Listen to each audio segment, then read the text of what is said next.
கடந்த 11ஆம் திகதி அத்தனகல்ல நீதிமன்றம் வழங்கிய உத்தரவுக்கு அமைய அகழ்வு பணிகள் முன்னெடுக்கப்படுகின்றன. புவி சரிதவியல் சுரங்கப் பணியகம், தொல்பொருள் திணைக்களம், வியாங்குட போலீஸ் வீதி அபிவிருத்தி அதிகார சபை, மீரிகம பிரதேச செயலக அதிகாரிகளின் மேற்பார்வையில் அகழ்வு பணிகள் முன்னெடுக்கப்படுகின்றன. நேற்று எவ்வித சான்றுகளும் கிடைக்காமையினால் மீண்டும் அகழ்வு பணிகள் இன்று காலை ஆரம்பமாகின. புதையல் இருப்பதாக சந்தேகிக்கப்படும் பாரிய கல்லொன்று இன்று பிற்பகல் கண்டுபிடிக்கப்பட்டது.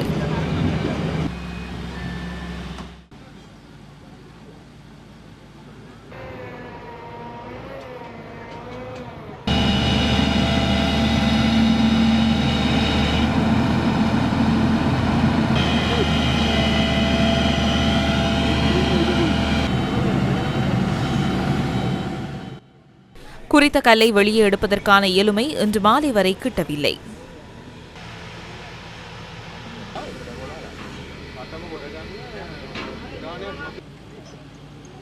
பொதுமக்கள் முன்னிலையில் இடம்பெறும் அகழ்வுக்கு அரசாங்க ரசாயன பகுப்பாய்வாளரின் ஆதரவும் கிட்டியது.